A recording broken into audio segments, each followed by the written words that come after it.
अच्छा या बुरा मिलता है। अपने चाहने से हमेशा नहीं मिलता,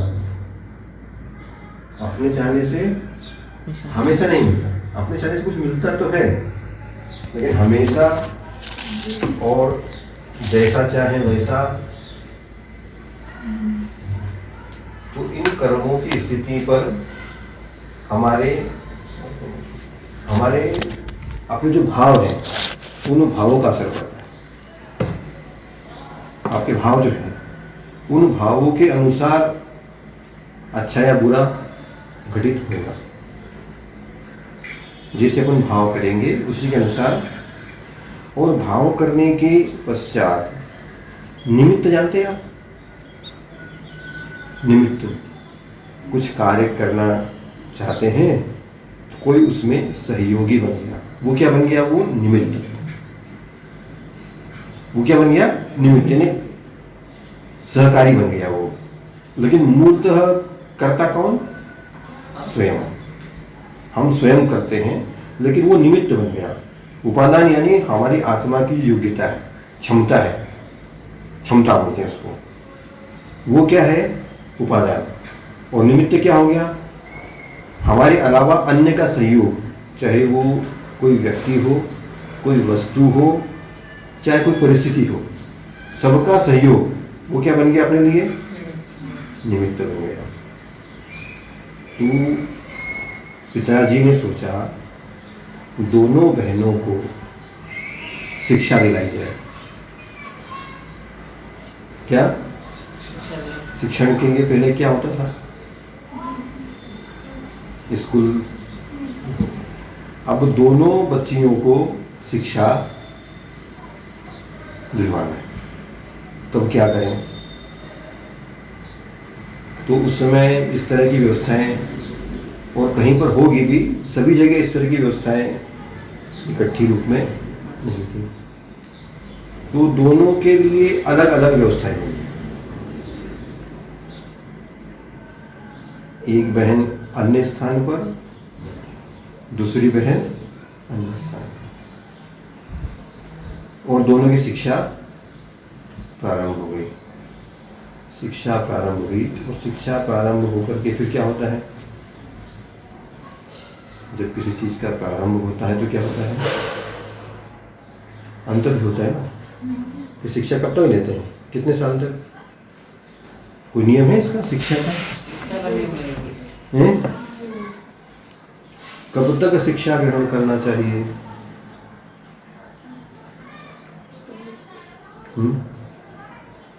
शिक्षा का उद्देश्य क्या है? उद्देश्य होता है कि नहीं? बिना एम के कोई काम होता है क्या?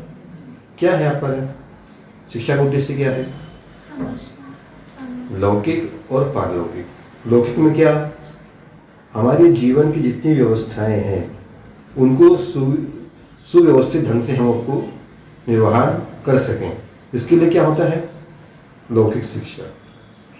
और हमारे आत्मा के कल्याण में जो सहयोगी बने वो कौन सी? पारलौकिक। दोनों शिक्षाएं ग्रहण करना चाहिए। शिक्षा का उद्देश्य यही है ना कि अगर लौकिक शिक्षा ग्रहण कर रहे हैं आप तो जीवन को व्यवस्थित ढंग से चलाने का तरीका सीख रहे हैं, और अगर धार्मिक शिक्षा ग्रहण कर रहे हैं तो अपनी वास्तविक उन्नति के लिए कारणभूत बनती है। कौन सी? धार्मिक शिक्षा। तो दोनों की शिक्षाएं प्रारंभ हो गई और दोनों ने अच्छे से शिक्षा पूर्ण कर ली। शिक्षा पूर्ण करने के बाद क्या होता है? फिर घर में नहीं हो रही थी, उनको अन्य स्थान पर भेजा गया। शिक्षा पूर्ण हो गई तो दोनों फिर वापस कहाँ आ गए? घर आते हैं ना, कि और कहीं जाते हैं? आजकल की कंडीशन अलग है। कोई घर आए ना कहीं और चला जाए। लेकिन ऐसा नहीं होना चाहिए। जिसके लिए गए उतना कार्य किया और वापस घर आ गए। अब दोनों घर आ गए तो दोनों की उम्र कितनी हो गई होगी शिक्षा पूर्ण होने के बाद? बड़े हो गए। कितने बड़े हो गए हैं कि अब दूसरे के घर भेज दो, ऐसे हो गए। तो पिताजी राजा क्या थे? राजा। और दोनों कौन थी वो? राजकुमारी। जो राजा है तो राजकुमारी। तो अष्टानिक पर्व आया, जो पर्व आया अष्टानिक जानते हैं ना, तो उसमें प्रतिदिन क्या करती थी, वो मंदिर जाती थी, एक बहन दूसरी ने, और दोनों अलग अलग, एक ही घर में अलग अलग नेचर के लोग रहते हैं ना। वो बोलेगा दिन तो बोलेगा रात, वो बोलेगा चांद तो बोलेगा सूरज, है ना, होता ही है ना। उसने जो बोला उसका अपोजिट करना है, घर में चलता है, होता है ना ऐसा। एक ने बोला ऐसा तो दूसरा बोलेगा नहीं ऐसा, एक ने बोला ये अच्छा नहीं ये बुरा है, एक ने बोला ये बुरा है तो नहीं ये अच्छा है। तो मंदिर जाती थी प्रतिदिन, तो मंदिर होकर के आई, पूजन करती थी। करते ही पूजन करते कभी? पूजन का मतलब जानते हैं क्या? अष्टद्रव्य से भगवान के सामने गुणगान करना, ये पूजन। लेकिन पूजन का अर्थ केवल इतना ही नहीं है, पूजन का अर्थ बहुत विशाल है। आप केवल अष्टद्रव्य से पूजन को पूजन मानते हैं, भगवान की भक्ति करना, उनके गुणों का स्तवन करना, स्तोत्र पाठ पढ़ना, किसी भी तरीके से भगवान की भक्ति करना, ये किस में आएगा? पूजन में। बहुत तरीके से होती है, जरूरी नहीं है कि केवल अष्टद्रव्य लेकर के ही बैठना, अन्य तरीकों से भी हो सकती है, करना चाहिए। तो वो पूजन करके, और साथ में क्या लेकर आती है? गंधोदक। तो ला कर किसको दिया? पिताजी को। पिताजी जाते नहीं थे, क्या राजा थे, कभी कभार गए सो गए, फंक्शन होता होगा विशेष तो बुलाते होंगे राजा को, तब जाते होंगे वो भी इसलिए कि अपनी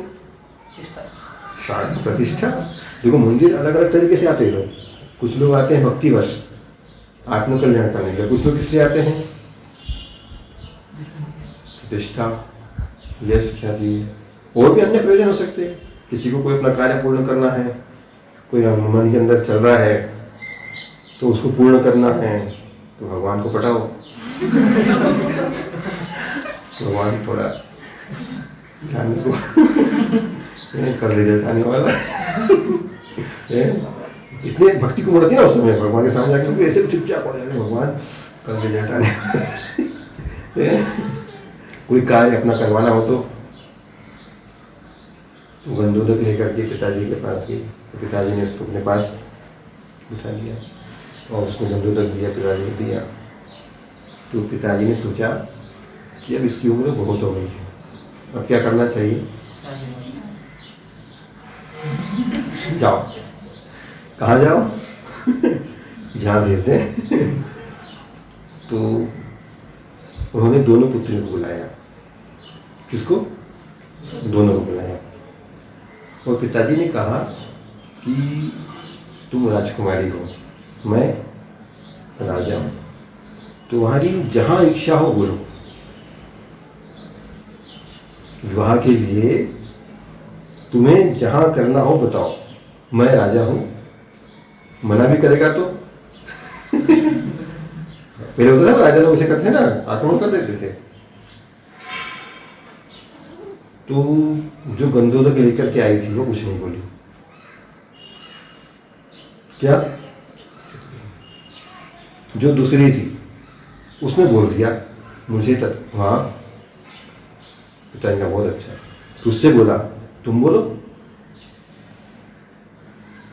तो वो मौत। तब पिताजी को थोड़ा गुस्सा है कि बात नहीं मानती। हम जब बोल रहे हैं, बड़े जब बोले तो मानना चाहिए ना, है? बड़े जब बोले मानना चाहिए। तो उससे बार पूछा तो वो बोलती तुम इतना हट क्यों, बोलो क्या दिक्कत है, क्या दिक्कत है, ऐसा कुछ विशेष है कोई कि जो बता नहीं सकते। तो उसने कहा कि नहीं पिताजी, मुझे जो शिक्षा मिली है उसके अनुसार कभी भी पुत्री अपना निर्णय स्वयं नहीं करती, उसके लिए उसके माता पिता ही निर्णय करता होते हैं। तो आप जो निर्णय करेंगे वो मंजूर है। और दुनिया में प्रत्येक व्यक्ति अपने कर्म के अनुसार ही कुछ पाता है और अपने कर्म के अनुसार ही खोता है। अतः इसमें ज़्यादा विकल्प करने की बात और मांगने की बात तो है ही नहीं। किसने बोल दिया ये? जब पुत्री थी उसने बोल दिया। सही बोला गलत बोला? कि पुत्री का कर्तव्य है माँ बाप की आज्ञा का पालन, वो जहां कहें वहां जाए। और उसने क्या बोल दिया? और क्या बोला उसने दूसरी बार? कि कर्म का उदय जिसका जैसा होगा उसी के अनुसार उसको वैसा मिलेगा। हम और आप कोई निर्णय करने वाले नहीं होते। क्या बोल दिया उसने? उसको शिक्षा मिली थी ना, उसको शिक्षा मिली थी एक आरिका के पास। आरिका से मोचे से पहले तो उनके पास उसको शिक्षा के लिए भेजा था। शिक्षा भी देती आरिकाएं मेहनत करके। तो उसने जो सीखा उसने तत्काल क्या बोल दिया? आरिकाओं ने सिखाया उसको, धर्म सिखाया पूरा कि इस तरह से करना। तो उसने कहा कि सब कर्म के उदय से होता है, मैं और आप कुछ नहीं कर सकते। कर्म में होगा तो अच्छा या बुरा। अब दूसरी जो बहन थी वो कहाँ पड़ी थी? अन्य धर्म की उसमें पड़ी थी। तो उसने तत्काल क्या बोल दिया? उसने अपनी चॉइस रख दी। पिताजी ने खुश हो गए। अब ये जब इसने ये बात बोल दी कि मैं और आप इसमें कुछ नहीं कर सकते, किसके लिए बोल दिया उसने? पिताजी के लिए बोल दिया ना, मैं भी कुछ नहीं कर सकती और आप जो कर्म के उदय से होगा वो अच्छा हो। और पुत्री का प्रथम कर्तव्य जो माता पिता करें वो उचित करेंगे। तो पिताजी को गुस्सा आ गया। किसको? बहुत गुस्सा आया। क्यों गुस्सा आया उनको? और आप भी कुछ नहीं कर सकते। उस पिताजी को क्यों गुस्सा आया? आप और हम कुछ नहीं कर सकते कभी। नहीं तो गुस्सा क्यों आया उनको? किस उनको क्या ऐसा अंदर, जब तक कोई अंदर चोट नहीं लगती, क्या चोट लगी उनको? मैं राजा हूँ, मैं सब कुछ करता हूँ और ये कल की छोकरी मेरे को बोल रही है कि मेरे कर्म का उदय होगा। तो किसको चोट लग गई? राजा के अहंकार को। हाँ ठीक है, राजा के अहंकार को चोट लगी कि मैं करता। पूरी छोटी सी बच्ची कल के मुझे समझा रही है जो कर्म का होगा। तो राजा को वास्तव में बहुत ज्यादा गुस्सा आया। वो क्रोध इतना बढ़ गया उनको कि उस पुत्र के प्रति उनको द्वेष होने लगा। होता है ऐसा काम में होगी। उसने बात मान ली, देखो उसने बात मान ली तो खुश हो गए, लेकिन ये पुत्री ने बात नहीं मानी। तो अब ये बताओ इसको बात मानना चाहिए थी या नहीं मानना चाहिए थी? आपको मैंने क्या बोला? उसको जो शिक्षा मिली वो गलत थी या सही थी? सही थी। चाहे बड़ा हो या छोटा, गलत का समर्थन कभी नहीं करेंगे। चाहे कोई सामर्थ्यवान भी हो, उसका प्रेशर, ताकत, सामर्थ्य हो, तो हम उससे दब करके सत्य को छुपाएंगे नहीं, दबाएंगे नहीं। जो सत्य है वो, लेकिन विनय के साथ। पिताजी उसने विनय के साथ, ऐसा नहीं कि पिता हम बड़े हो, ऐसा नहीं। हमें जो शिक्षा मिली, ऐसा क्या बोला उसने? हमें जो शिक्षा मिली है पिताजी, आपने शिक्षा लेने भेजा था, उसके अनुसार ऐसा ऐसा। तो पिताजी को चोट तो, अब वो उस पुत्री के प्रति बहुत ज्यादा रुष्ट हो गया। और जिसके प्रति रुष्ट होते उससे व्यवहार कैसा होता है? अच्छा होता है? कुछ न कुछ गड़बड़ हो जाता है ना।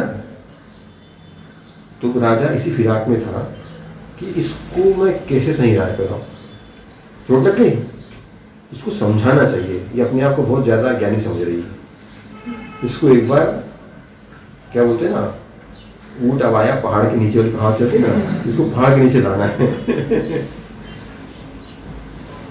तो इसी ताक में राजा था। एक बार राजा गया होगा यात्रा पे कहीं दूर, तो बाहर, नगर के बाहर गया। नगर के बाहर क्या होता है? नगर के बाहर की सीमा में क्या होता है? जंगल होता है। तो जंगल के साथ साथ कुछ पहले उपवन भी होते हैं, या घूमने फिरने लोग जाते होंगे, या थोड़े गांव के बाहर भी कुछ ऐसे एकदम घना जंगल नहीं होता ना, जहाँ पर बड़ा स्थान होता है। तो वहाँ जाकर के देखता है तो बहुत सारे व्यक्ति ठहरे हुए हैं। क्या कर रहे हैं? जैसे कोई बाहर से प्रदेश से आते हैं ना, रुक जाते हैं ना तंबू गाड़ के कहीं पर, तो बहुत सारे व्यक्ति आए हुए हैं और वहाँ से बहुत दुर्गंध आ रही है। क्या आ रही है? दुर्गंध। और ऐसी दुर्गंध की होता है ना, स्मेल ऐसी आती है ना, कहीं रास्ते में जाओ, कहीं पर जानवर मरा पड़ा हो तो कैसी बदबू आती है? अच्छी आती है क्यों? नहीं, कैसी आती है? हैं? ऐसी आती है कि आती है? कैसी आती है? बुरी वाली आती है ना।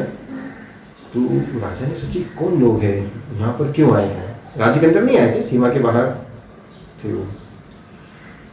तो राजा ने जब जाकर देखा तो सभी लोग बहुत बीमार थे, रुग्ण थे।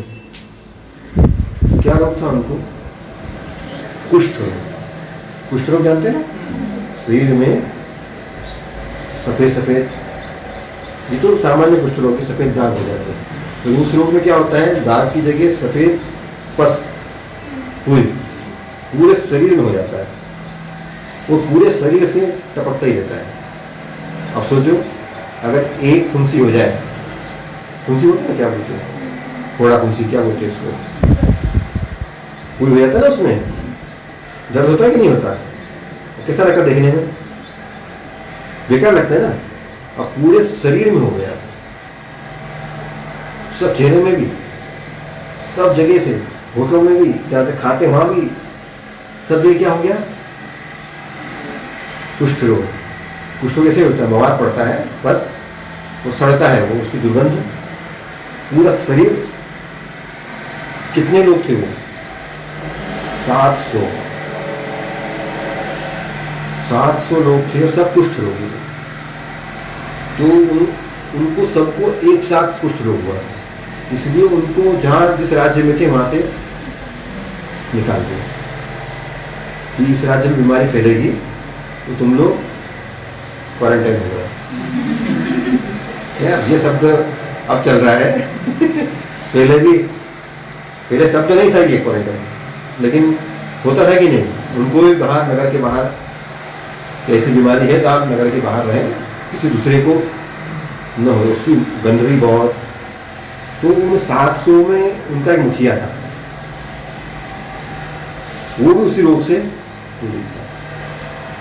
तो राजा ने जब देखा तो उसके दिमाग में फिर चला, देखो पुत्री के प्रति विद्वेष था ना। क्या कहती है वो? मेरे कर्म के अनुसार जो मुझे मिलेगा वही सब ठीक है। अच्छा, ये मुझे ज्ञान दे रही थी ना। तो राजा ने उस जो मुखिया था उससे बात की, वो भी जवान था, युवा था, राजकुमार था, लेकिन वहां आकर के पढ़ा था। तो राजा ने पता कर लिया हाँ ये। फिर राजा ने वहीं पर उस पुत्री के विवाह की बात उनसे कह दी, मैं अपने पुत्री का विवाह इसी से करना चाहता हूँ। किससे? जिससे कुष्ठ रोग। कैसा रोग है वो भी? सब पूरा शरीर सड़ रहा है। जो कितना द्वेष, अहंकार को चोट लग गई तो पुत्री के प्रति कितना किया, वो देखते तुम्हारा कर्म क्या करता है। और घर आकर के पुत्री को बोल दिया तुम्हारा मैंने निश्चित कर दिया है, ऐसा ऐसा ऐसा है। तो बिल्कुल प्रसन्नता, जो आपने किया उसने कुछ नहीं कहा, ऐसा लोग वैसा लोग कुछ नहीं, जैसा पिता ने किया खुशी के साथ, ऐसा नहीं टेंशन नहीं। देखो ये शिक्षा का असर, जहां कह दिया वहां चल गई। कितनी बड़ी बात है कि नहीं? ऐसा होता है क्या वर्तमान में? है होता है कि नहीं होता? हो सकता है नहीं होता क्या? जिनको नहीं करना वैसे ही बोलते नहीं होता, जिनको उल्टे सीधे काम करना वो बोलते नहीं होता। जिनको सीधा सीधा काम करना वो बोलता हाँ होता है और करके दिखाएंगे। क्या वो तो है ना। जिनको सीधा करना है उनके सब काम सीधे होते हैं। तो पुत्री ने सरल स्वीकार किया, लेकिन जैसे ही पुत्री की माँ को, महारानी को, मंत्री को, दूसरे लोगों को मालूम पड़ा तो सब लोग घबरा गए कि पिता को हो क्या गया। अरे गलती हो गई, बच्ची ने बोल दिया तो क्या इस तरह से उसको सब लोग समझाने लगे। नहीं, मैंने जो बोल दिया उसने बोला है ना कि कर्म का उदय, मुझे शिक्षा दी है, अब देखे वो कैसा अहंकार कितना खतरनाक होता है। और यही अहंकार किस रूप में परिणत होता है? अहंकार की अभिव्यक्ति कैसे होती है? क्रोध हो गया ना उनको, क्रोध हुआ उसके प्रति, तभी तो उसके प्रति इतना ऐसा निर्णय लिया उन्होंने। और कैसा निर्णय लिया? कुष्ठ रोगी बिल्कुल, जो कहीं से भी दूर से देखने योग्य भी नहीं, उसकी गंध भी सहन नहीं होती, इतना तीव्र, कितना दूर से भी इतनी तीव्रता, किसमें? रोग, उसका रोग इतना तीव्र है ना। तो क्या हुआ? राजा किस में था? क्रोध में। और क्रोध में निर्णय कैसे होते हैं? क्रोध में लिए गए निर्णय कैसे होते हैं?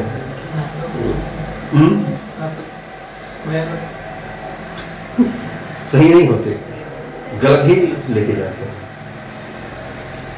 तो क्रोध का इलाज क्या है?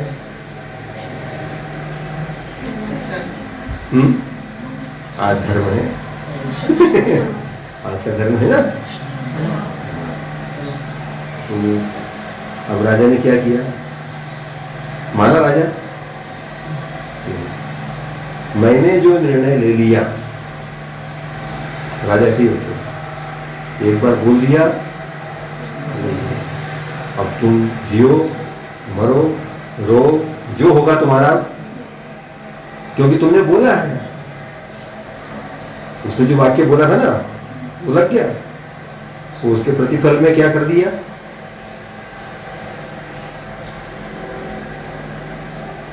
सबने समझाया, सबने, लेकिन घर के लोग रोने लगे कि ऐसा निर्णय नहीं लो, छोटी बच्ची है, बोल दिया तो उसका इतना ले लिया दिल पे, गाने बोलते ना ऐसा, इतना नहीं लेना।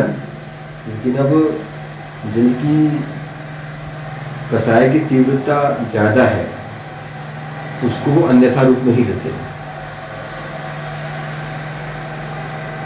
तो राजा ने विधिवत विवाह कर दिया, किसके साथ?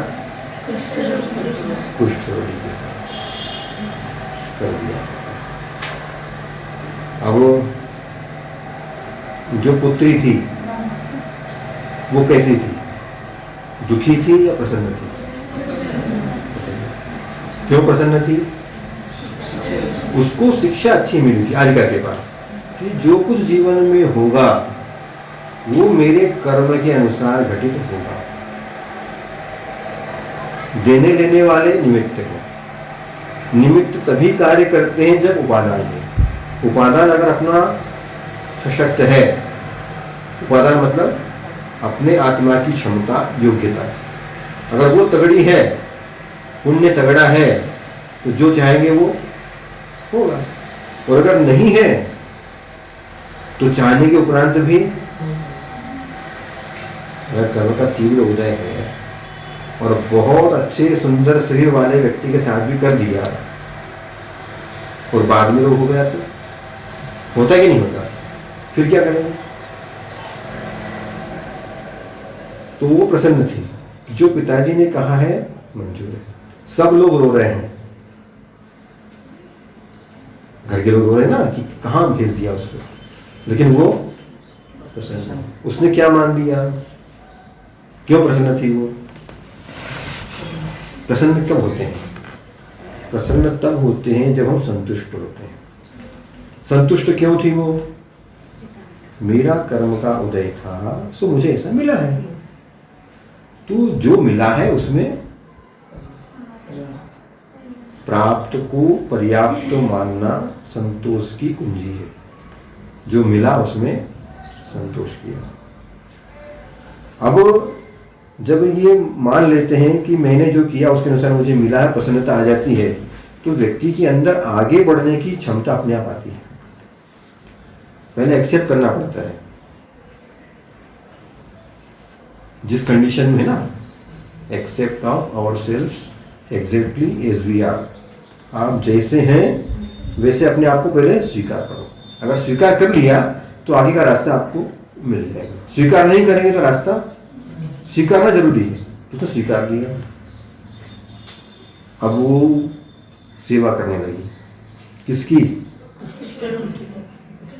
जिनसे विवाह हुआ उनकी, और उनके साथ 700 की। 7 उसको घृणा नहीं हो रही है, दुर्गंध आ रही है, देखने में कैसा लगता है? पस पूरी जब बहता है कैसा लगता है? ग्लानि आती ना थोड़ा सा भी देख करके। वो सबका उपचार करती थी, सबके घाव साफ करना, सबको दवाई लगाना। तो एक दिन दोनों पति पत्नी दर्शन के लिए गए मंदिर, अष्टानी का पर्व अगर कुछ होगा तो वहाँ पर संयोग से उनका पुण्य उदय हुआ और एक मुनि महाराज वहाँ पर मिल गए।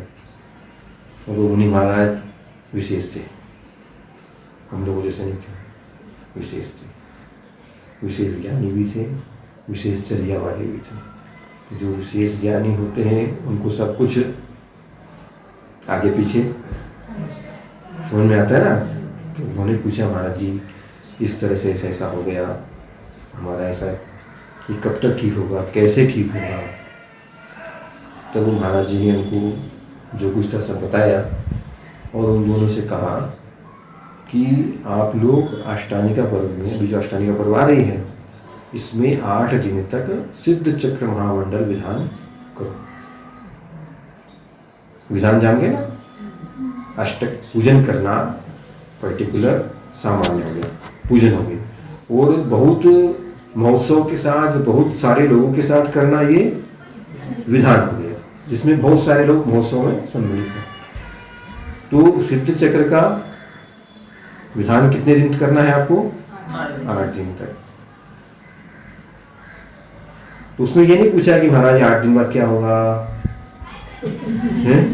ठीक होगा क्या नहीं होगा, नहीं हुआ तो क्या होगा कुछ नहीं।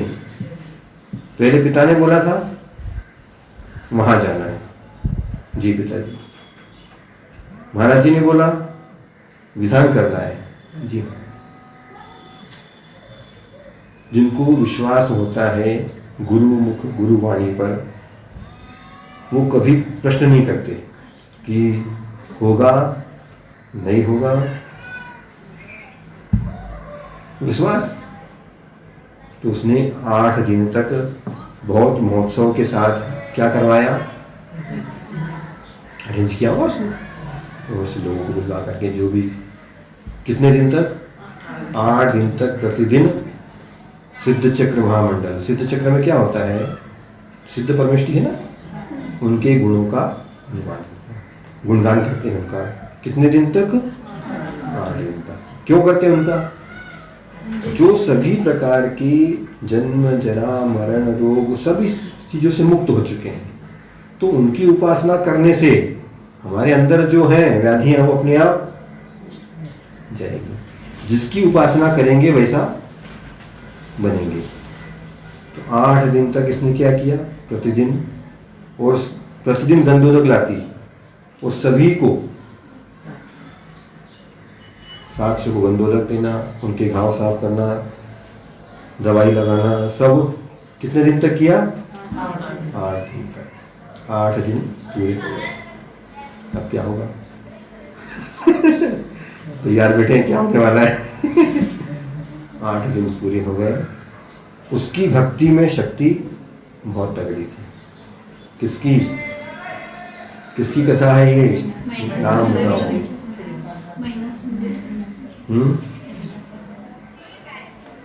कि नाम क्या है? मैं ना सुंदरी। मैं ना कौन सुंदर है? आत्मा, सिद्ध परमिष्टि, शुद्ध तत्व, वही सुंदर है। मैं और दूसरी बहन का नाम क्या था? सुर सुंदरी। सुर सुंदरी और मैना सुंदरी। कौन थी दोनों? राजकुमारी। पिताजी का नाम था पहुपाल, पहुपाल राजा का नाम, और जिनसे विवाह हुआ उनका नाम था श्रीपाल। पढ़ा हुआ ना कोटि भट्ट श्रीपाल, चरित्र है ना कोटि भट्ट श्रीपाल। क्यों कोटि भट्ट क्यों बोलते हैं? भट्ट यानी होता है पहलवान, मल्ल। तो जो करोड़ों पहलवानों को एक साथ हरा दे, कितने? 1 करोड़ पहलवान, क्या बोलते हैं ना, 6 पैक्स वाले एक तरफ खड़े हैं, बॉडी बिल्डर्स खड़े रहते ना वो, और एक तरफ श्रीपाल, तो भारी कौन पड़ेगा? हो सकता है ऐसा? 1 करोड़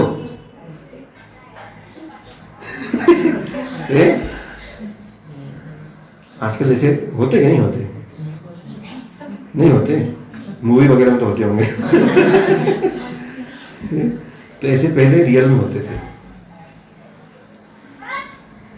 तो दोनों की भक्ति, और विशेष किसकी? मैना सुंदरी की भक्ति 8 दिन में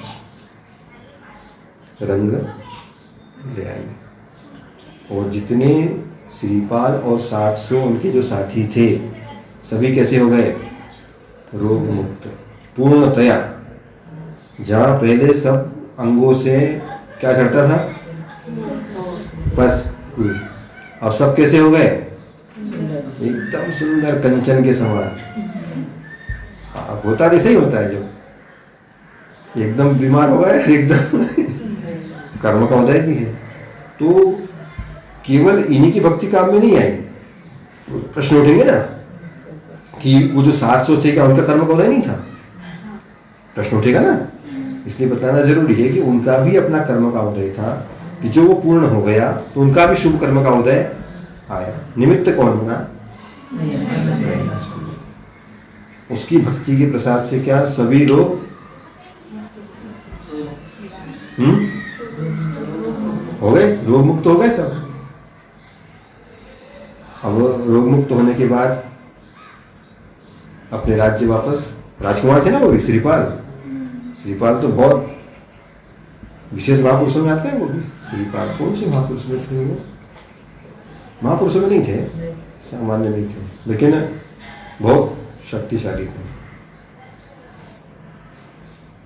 तो अब क्या हो गई? कहाँ किससे विवाह हुआ था?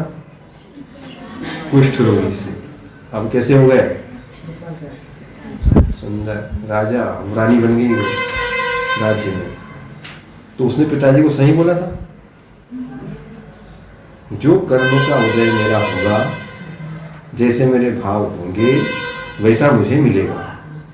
न आप मुझे कुछ दे सकते हैं, न मैं अपने मन से कुछ।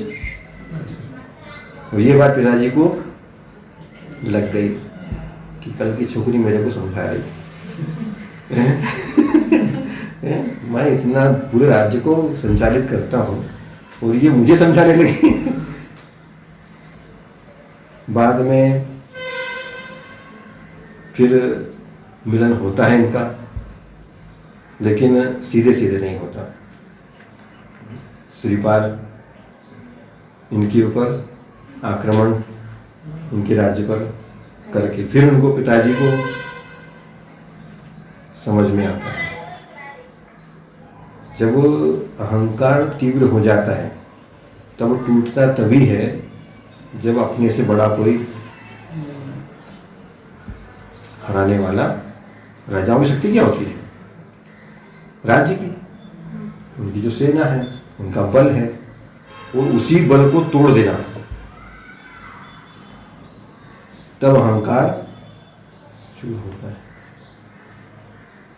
फिर राजा को बहुत पश्चाताप हुआ कि वास्तव में जो पुत्री ने कहा था,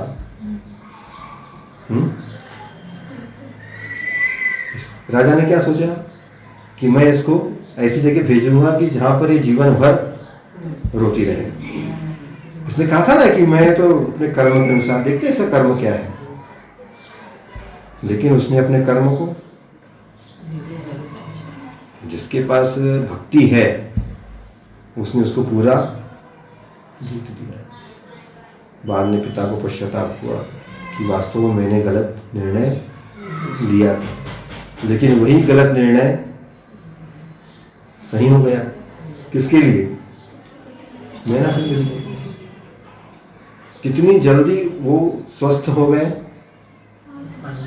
हैं? 8 दिन में। अष्टानिका में विधान किया विशेष भक्ति की। देखो ये शक्ति होती क्या भक्ति में?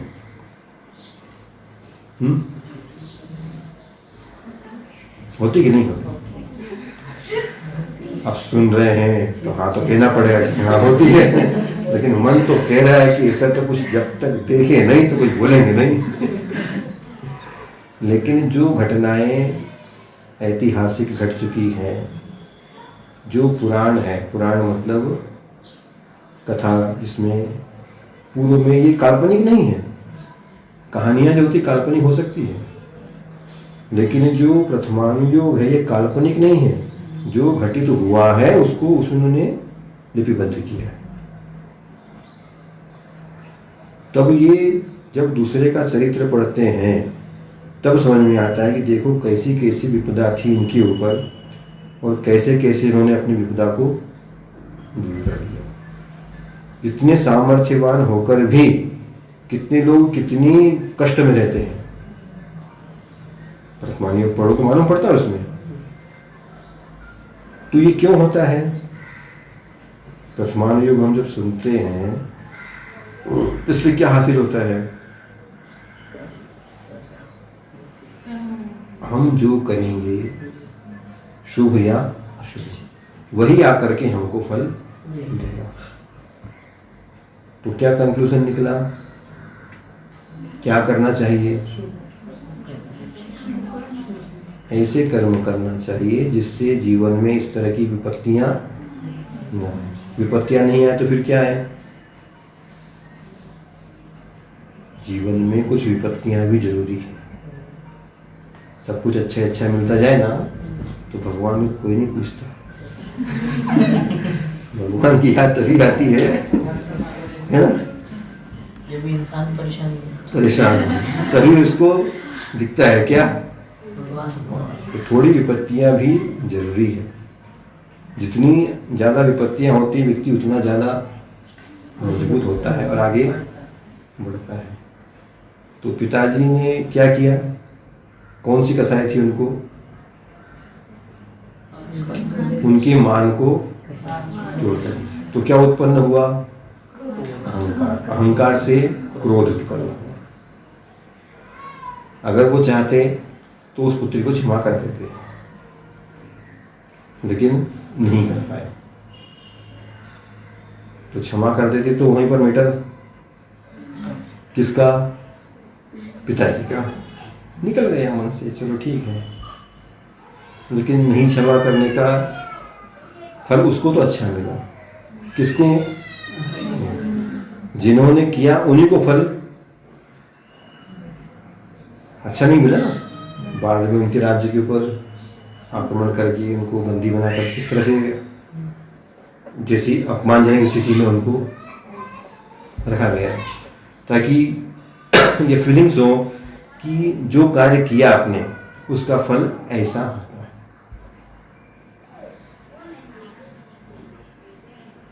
तो क्षमा करना भी जरूरी है। किसको? स्व को और पर को, दोनों को। क्या करना? क्षमा का मतलब क्या होता है? क्षमा का मतलब क्या?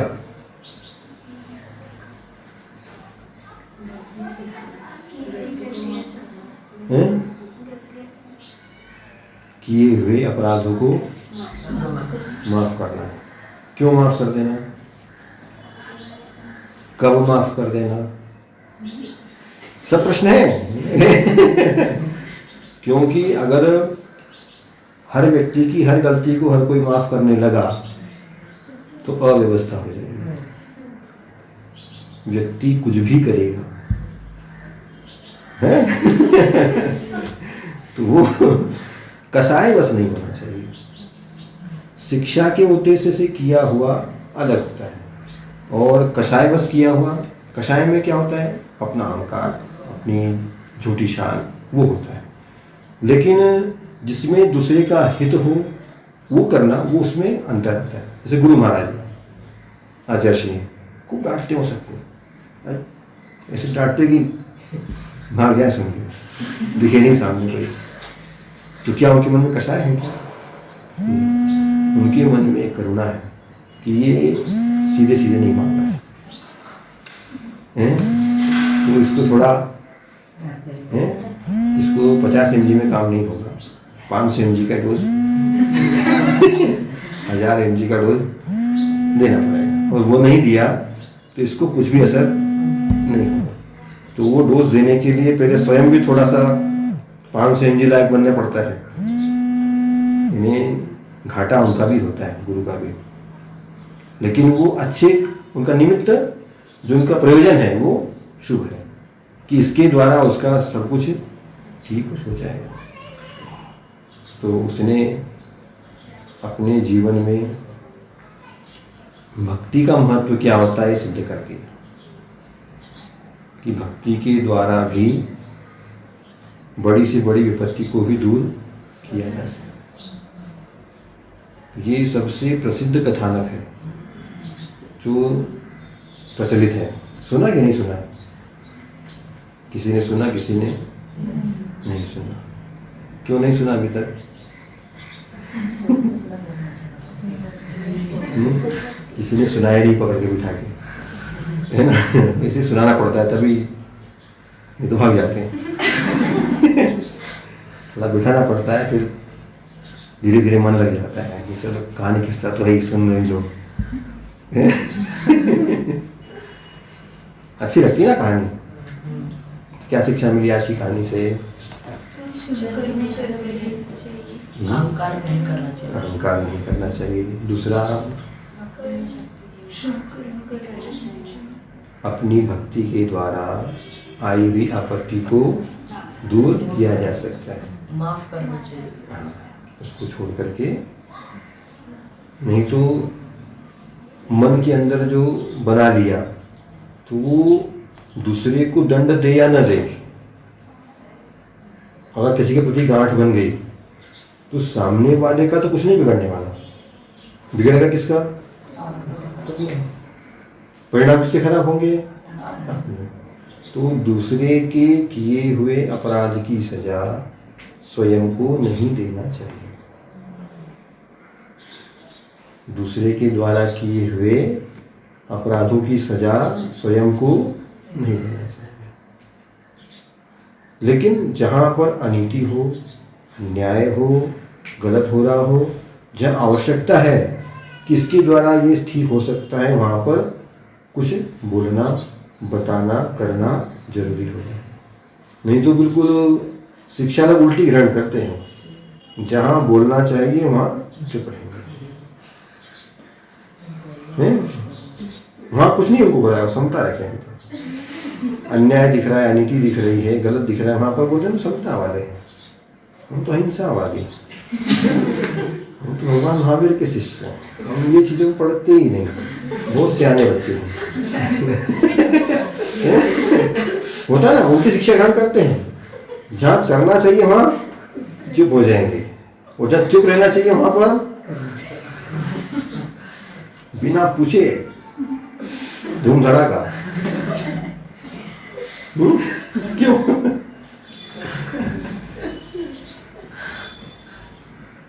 बिना पूछे करते ना, तो ये औचित्य गुण है। औचित्य गुण जानते क्या होता है? किस अवसर पर क्या करना जरूरी है, कहाँ पर किस तरह से बोलना, किस तरह से व्यवहार करना, किस तरह से रहना, कहाँ पर कैसा जरूरी है, ये औचित्य गुण है। ये नहीं आया तो कितना आगम भी पढ़ लो, कोई काम कर नहीं सकता। देखो, आगम का ज्ञान भी तभी काम करता है जब औचित्य गुण अंदर हो, विवेक हो कि किस समय क्या करने योग्य है।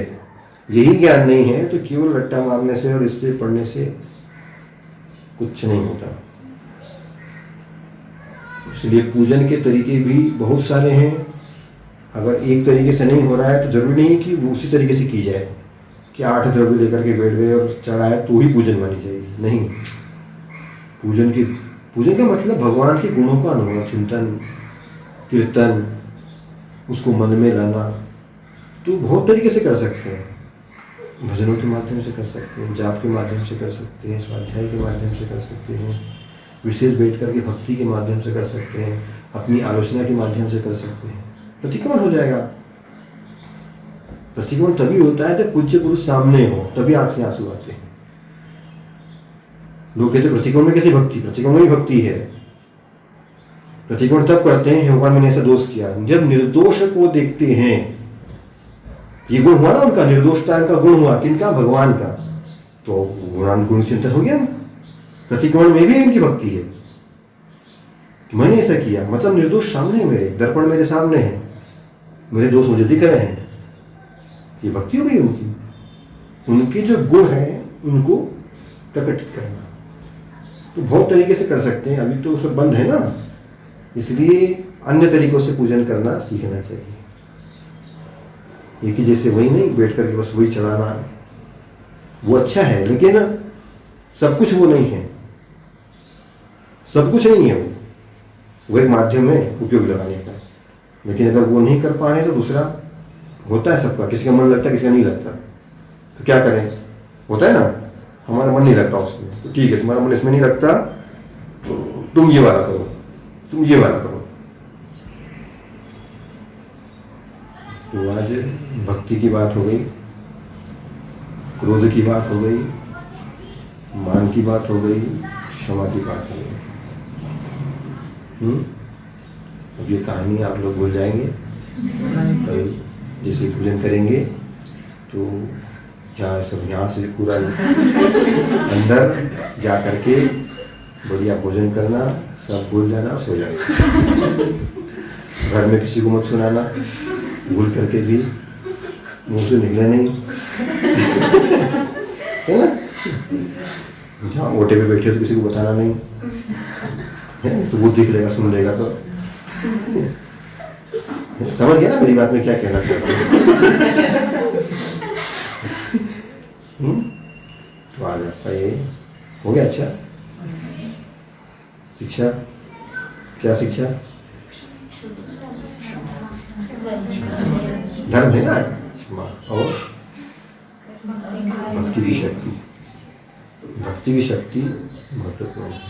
और कर्म किस तरह से कब किसको आ जाए, किसको क्या फल दे, ये कर्म की स्थिति इसमें मालूम पड़ती है। घटनाओं के माध्यम से कर्म के फल देने की शक्ति मालूम पड़ती है। उसकी शक्ति जितनी होगी उतना ही शुभ या अशुभ उसको। तो कर्म अपने हाथ में है। हम चाहें तो अच्छी चीज़ों को बढ़ा सकते हैं, हम चाहें तो बुरी चीज़ों को भी बढ़ा सकते हैं। तो डिपेंड किसके ऊपर? ऐसे लाइक अच्छा करो तो अच्छा, बुरा करो तो। उसने अच्छा किया तो पूर्व का जो बुरा था वो भी अब अच्छा हो गया। तो कर्म के माध्यम से बुरे को भी अच्छा हम